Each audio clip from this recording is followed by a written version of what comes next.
Hello bankers. कैसे हो आप लोग। स्वागत है आपका मेरे यूट्यूब चैनल इट्स इजी पर।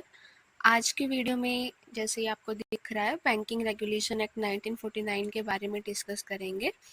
तो इस वीडियो में जितने ज़्यादा सेक्शंस कवर होंगे उतने ज़्यादा हम करेंगे। वीडियो को ज़्यादा लंबा नहीं करेंगे क्योंकि नॉर्मली जो एक्ट्स वाली वीडियो होती है उनको पढ़ के हमें वैसे ही बोरिंग सा लगने लगता है और उसको पढ़ने का फिर इतना मन नहीं करता। तो छोटी छोटी वीडियोस बना के इसको कवर करने की कोशिश करेंगे। वीडियो स्टार्ट करने से पहले 2-3 इम्पोर्टेंट बातें। फर्स्ट ये कि 2025 का जो पेपर था उसमें सेक्शंस से रिलेटेड कोई भी क्वेश्चन नहीं आया था। एक सिंगल क्वेश्चन भी हमारे एग्जाम में नहीं आया था। बट इसका मतलब ये नहीं है कि हम सेक्शंस को छोड़ देंगे, कवर नहीं करेंगे, क्योंकि प्रमोशन के एग्ज़ाम के लिए जितना ज़्यादा हो सके उतना ज़्यादा हम कवर करने की कोशिश करते हैं सिलेबस को। एंड सेकंड बात ये कि आपके पास काफ़ी सारे एक्ट्स हैं, तो उनमें से कुछ एक्ट्स को आपको बहुत ज़्यादा प्रायोरिटी देनी है और कुछ को इतनी प्रायोरिटी नहीं देनी। पढ़ना तो है but as compare to other acts इतनी प्रायोरिटी देने की नीड नहीं है। कौन कौन से एक्ट हैं जिनको आपको बहुत ज़्यादा प्रायोरिटी देनी है? वो है आपके BR एक्ट, RBI और नेगोशिएबल इंस्ट्रूमेंट एक्ट।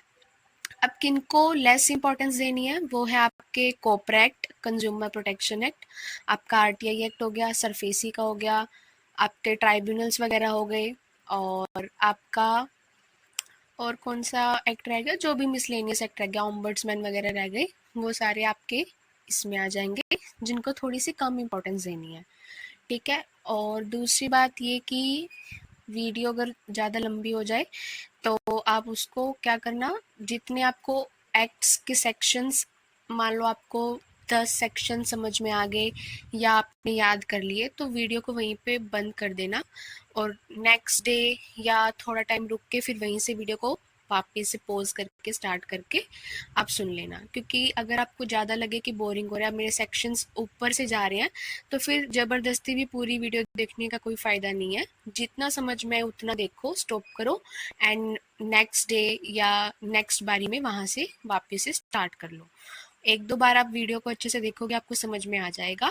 और एक स्पेशल नोट, जो बच्चे कॉमर्स बैकग्राउंड से हैं या जिन्होंने JIB CIB कर लिया है, तो उनको जो कॉमर्स की टर्म्स हैं उनकी अब अच्छी अंडरस्टैंडिंग हो गई होगी।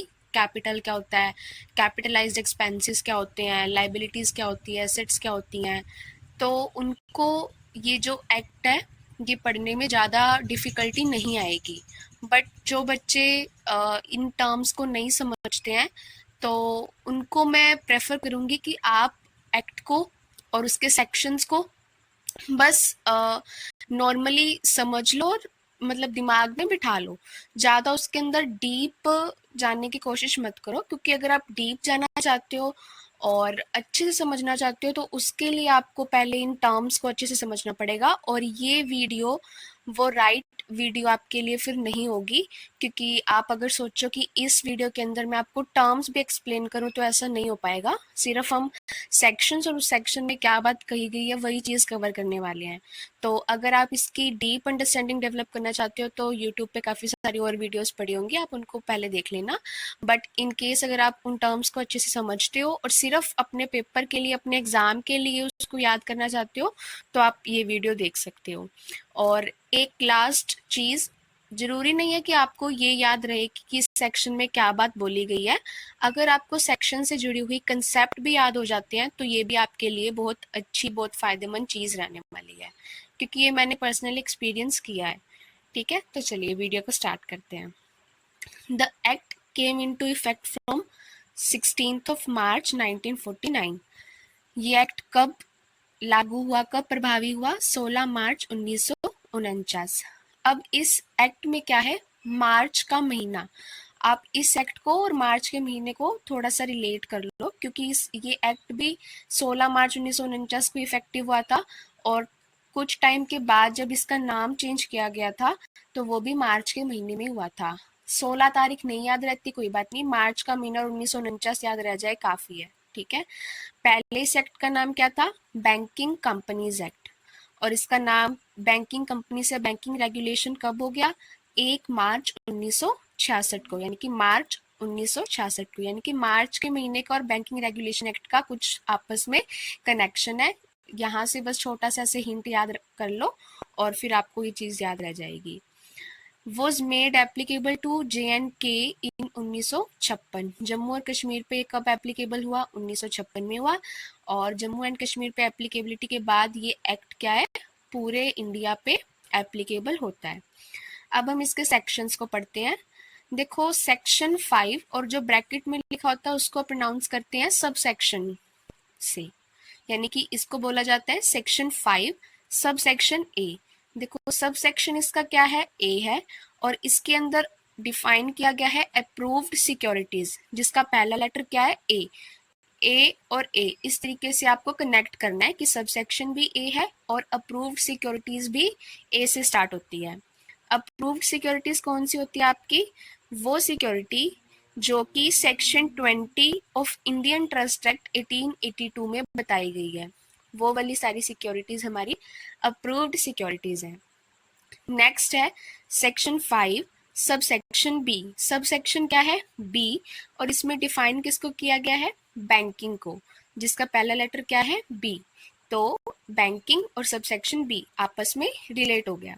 बैंकिंग का मतलब क्या है?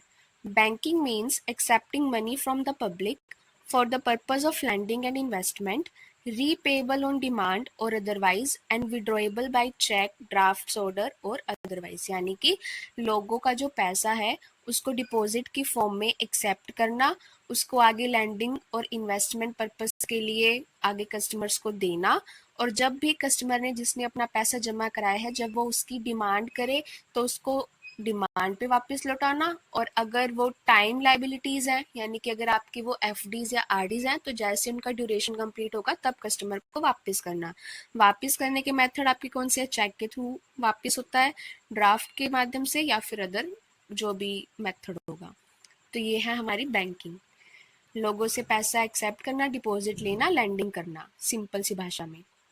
अब है section 5 sub section C. Sub section क्या है? सी, और इसके अंदर डिफाइन किया गया है कंपनी को। कौन सी कंपनी को? बैंकिंग कंपनी को। तो कंपनी का पहला लेटर क्या है? सी। सब सेक्शन भी सी, कंपनी का पहला लेटर भी सी, आपस में रिलेट हो गया। तो बैंकिंग कंपनी कौन होती है? जो कंपनी बैंकिंग का काम करती है वो बैंकिंग कंपनी होती है। और बैंकिंग क्या होती है वो हमने सेक्शन 5 सब सेक्शन बी में पढ़ लिया। क्लियर है? नेक्स्ट है section 5 sub section F. Section 5 sub section F में क्या बताया गया है? डिमांड लाइबिलिटीज और टाइम लाइबिलिटीज क्या होती हैं। Demand liabilities which must be met on demand, यानी कि जब कस्टमर डिमांड कर दे, बैंक में आ जाए अपने पैसे निकालने के लिए, तब उनको उसके ऑब्लिगेशन को हम फुलफिल करें, वो हमारी डिमांड लाइबिलिटीज हो गई। और टाइम लाइबिलिटीज जो कि एक स्पेसिफिक टाइम ड्यूरेशन के बाद हम उन लाइबिलिटीज को ऑब्लिगेट करते हैं, वो हमारी टाइम लाइबिलिटीज हो गई। अब आप कहोगे कि इसका हमने कुछ वो तो पढ़ा ही नहीं, कि इसको कैसे रिलेट करना है। तो इसको अब थोड़ा सा हम ऐसे रिलेट करेंगे। पहले हमने पढ़ा सेक्शन 5 सब सेक्शन एफ में लाइबिलिटीज के बारे में। लाइबिलिटीज का अपोजिट क्या होता है? असेट्स। और बैंक के लिए असेट्स क्या होती हैं? उसके लोन्स, उसके एडवांसेस। तो पहले आई लाइबिलिटीज, फिर आई एडवांसेस। एफ में सबसेक्शन एफ में लाइबिलिटीज, सबसेक्शन 9 में एडवांसेस। थोड़ा सा इन दोनों को आपस में रिलेट करेंगे अब हम। सेक्शन 5 सबसेक्शन एन में बताया गया है सिक्योर्ड एडवांसेस कौन से होते हैं।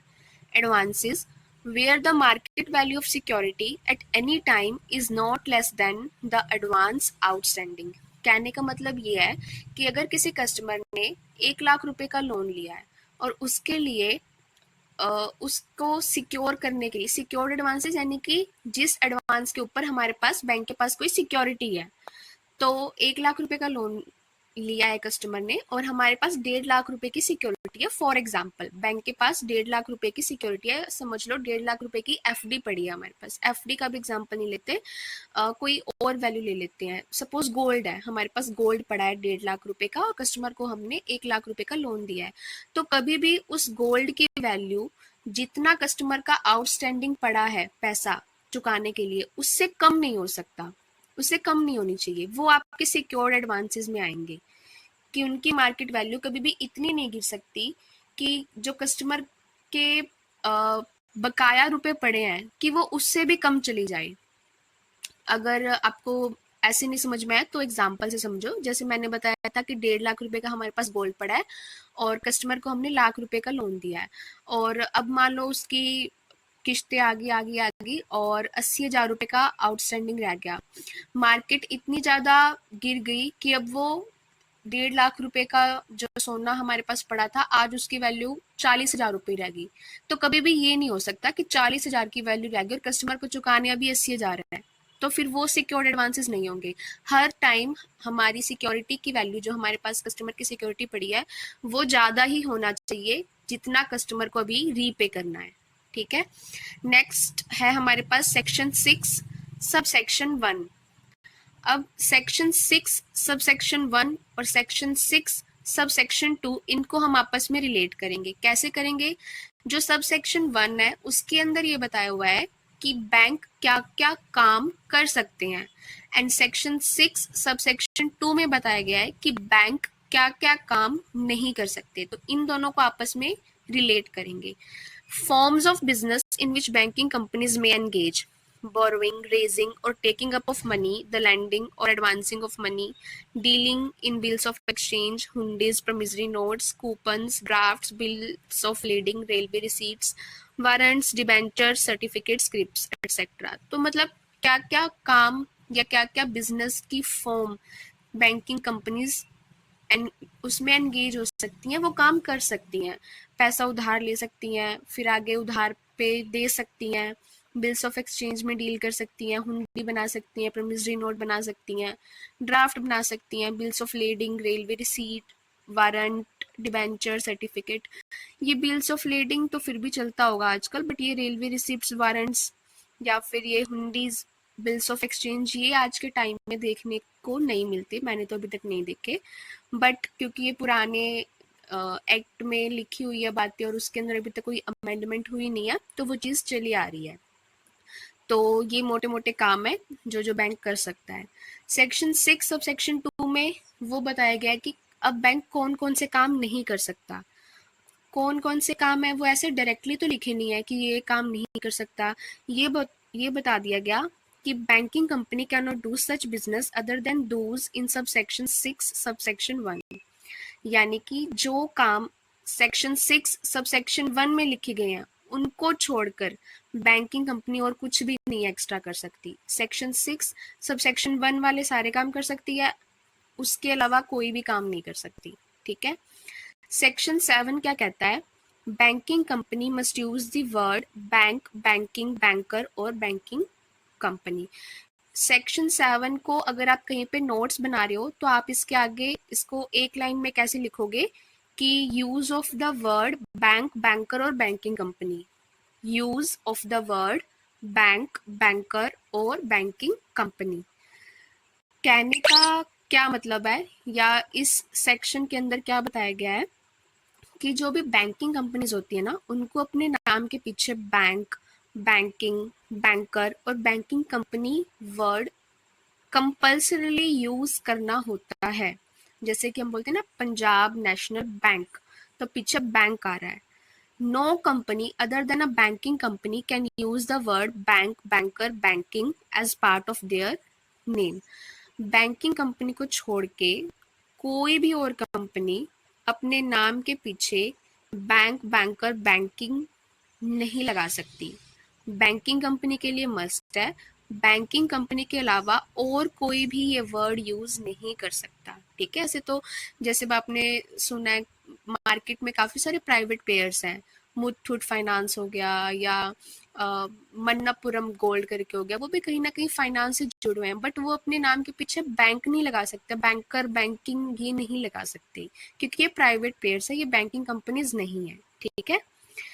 और subsidiaries of banks and association of banks in certain cases are exempted from this restriction. अब क्या होता है कि बैंक्स अपनी सब्सिडरीज फॉर्म कर लेते हैं अलग अलग पर्पस के लिए। जैसे मान लो हाउसिंग के लिए पीएनबी ने अपनी एक सब्सिडरी बना रखी है हाउसिंग के लिए, तो जो बैंकिंग कंपनी की सब्सिडरी कंपनी होती है वो ये वर्ड यूज कर सकती है। कुछ कंडीशंस में उनको छूट दी गई है, बट उनके अलावा और कोई नहीं कर सकता। ठीक है, अगर ये लास्ट वाली सब्सिडरी वाला पॉइंट आपको समझ में नहीं आया तो कोई बात नहीं, आप इसको स्किप कर सकते हो। जिनका कॉमर्स बैकग्राउंड है वो अच्छे से जानते हैं कि सब्सिडरी कंपनी, होल्डिंग कंपनी क्या होती है, उनका आपस में क्या लिंक होता है और कौन कौन सी एग्जाम्पशंस उनको मिल जाती है। ठीक है, अगर आपको नहीं समझ में आ रहा तो कोई बात नहीं, आप इसको स्किप कर दो। नेक्स्ट है हमारे पास सेक्शन 8। सेक्शन 8 को अगर आपको वन वर्ड तो नहीं कह सकते, वन लाइन में लिखना हो तो आप इसको कैसे लिखोगे? आप इसको लिखोगे प्रोहिबिशन ऑन ट्रेडिंग। ये आपको 3 वर्ड्स लिखने हैं, प्रोहिबिशन ऑन ट्रेडिंग। अब क्योंकि हम बैंकिंग के बारे में पढ़ रहे हैं, बैंक्स के बारे में पढ़ रहे हैं, तो अगर ट्रेडिंग करने के ऊपर प्रोहिबिशन लगाई गई है, रोक लगाई गई है, तो वो बैंकिंग कंपनी के ऊपर ही लगाई गई होगी, नॉर्मल सी बात है ना। Prohibits a banking company from engaging directly और indirectly in trading activities, buying, selling और बार्टरिंग ऑफ गुड्स। यानी कि गुड्स का, कुछ भी गुड्स का आपको खरीदना बेचना या कोई शेयर्स वाली ट्रेडिंग, उसमें आप डायरेक्टली और इनडायरेक्टली नहीं एंगेज हो सकते, आपके ऊपर प्रोहिबिशन है, आप वो काम नहीं कर सकते। आप बैंकिंग कंपनी है तो आप बैंकिंग कंपनी से जुड़े हुए काम करिए, जो सेक्शन 6 सब सेक्शन 1 में बताए गए हैं। उसके अलावा आप कोई भी काम नहीं कर सकते, आप ट्रेडिंग में भी एंगेज नहीं हो सकते। ठीक है, यहीं तक सफिशिएंट है, उसके बाद वाला आपको पढ़ना हो तो पढ़ लेना। नेक्स्ट है सेक्शन 9। सेक्शन 9 को अगर हमें एक लाइन में या शॉर्ट फॉर्म में लिखना हो तो हम कैसे लिखेंगे? इसमें क्या है कि कोई भी अगर इमूवेबल प्रॉपर्टी होती है जो बैंक के पोजेशन में आई है, तो बैंक उसको 7 ईयर्स के लिए अपने पास, अपने नाम पे या अपने पास रख सकता है। उससे ज़्यादा का टाइम नहीं अलाउड बैंक को। और आरबीआई कुछ केसेस में 7 साल के बाद 5 साल का फर्दर एक्सटेंशन दे सकता है।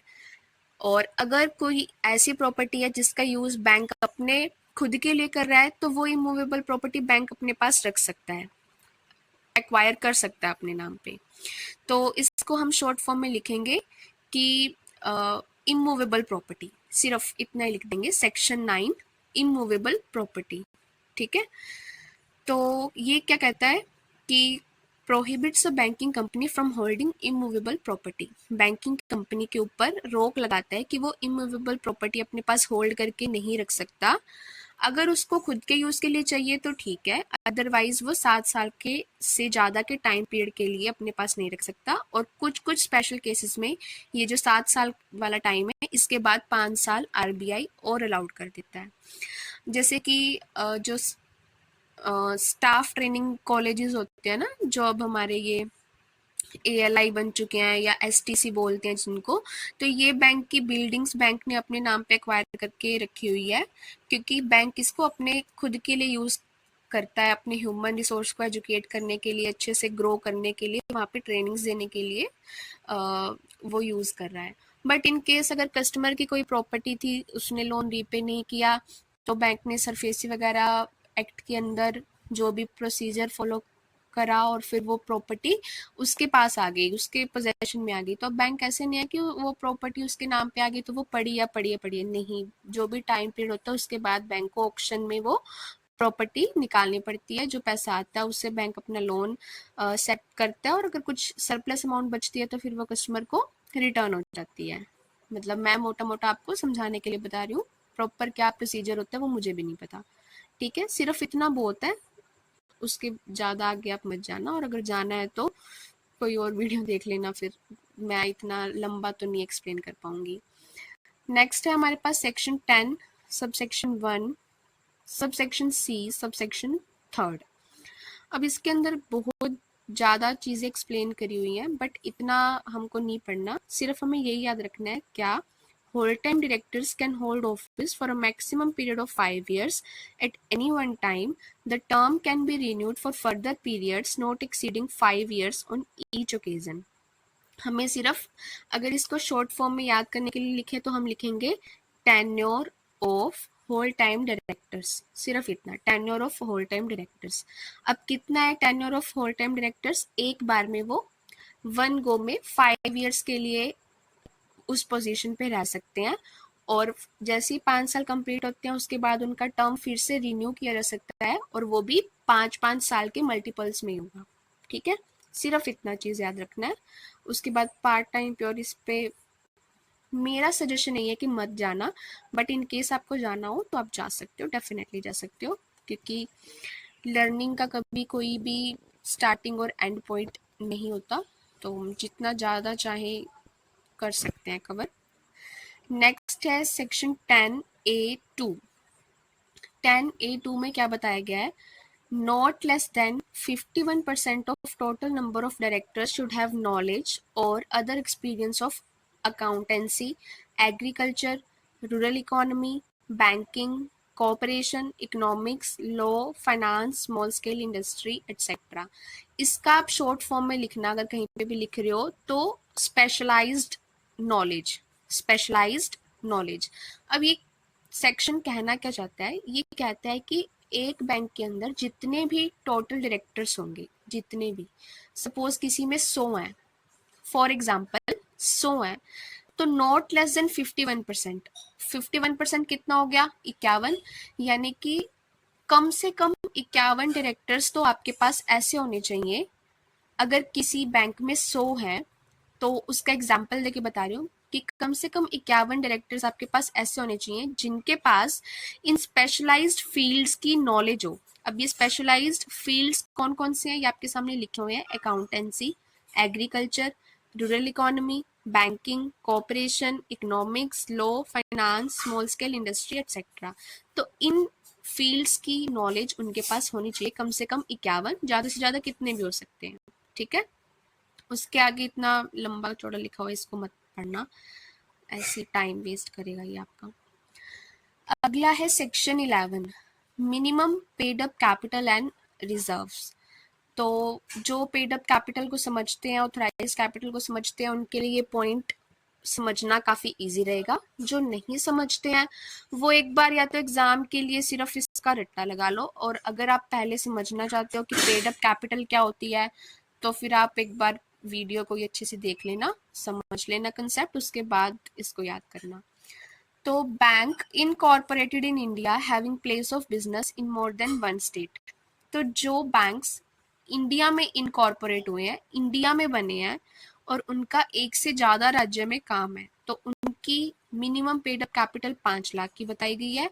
और अगर उनका काम मुंबई में, कोलकाता में या दोनों जगह है तो फिर उनके लिए कैपिटल बताई गई है 10 लाख रुपए। बैंक इनकॉर्पोरेटेड आउटसाइड इंडिया, यानी कि जो बैंक इंडिया के बाहर के हैं, जिनकी फॉर्मेशन इंडिया के बाहर कहीं पे हुई है और उनका बिजनेस इंडिया में भी है, बट उनका मुंबई और कोलकाता में नहीं है, उसके अलावा इंडिया की अदर लोकेशंस पे है, तो उनके लिए minimum paid up capital 15 lakh बताई गई है। और अगर उनका काम मुंबई में भी है, कोलकाता में भी है, या दोनों जगह ही है, तो फिर उनके लिए कैपिटल 20 लाख की बताई गई है। Section 12, capital structure. Capital structure banks का क्या होना चाहिए? The ratio of authorized, subscribed and paid up capital must be minimum 4:2:1। तो authorized, subscribed और paid up capital की रेशियो कितनी होनी चाहिए? 4:2:1। सेक्शन 12 सबसेक्शन 2, इसमें क्या बताया गया है? No person can exercise more than 10% of total voting rights of shareholders of a bank। यानी कि अगर बैंक के शेयर होल्डर्स हैं तो किसी भी शेयर होल्डर के पास 10% से ज़्यादा वोटिंग राइट्स नहीं होंगे, किसी के भी पास। वो टोटल वोटिंग राइट्स के 10% से ज़्यादा की वोटिंग नहीं कर पाएगा। नो मैटर कि उसके पास शेयर चाहे उतने ज़्यादा हो, बट उसका वोटिंग राइट सिर्फ 10% मैक्सिमम होगा, उससे ज़्यादा नहीं होगा। ठीक है, तो वीडियो काफ़ी लंबी हो गई है, इस वीडियो को यहीं पर ही एंड करते हैं।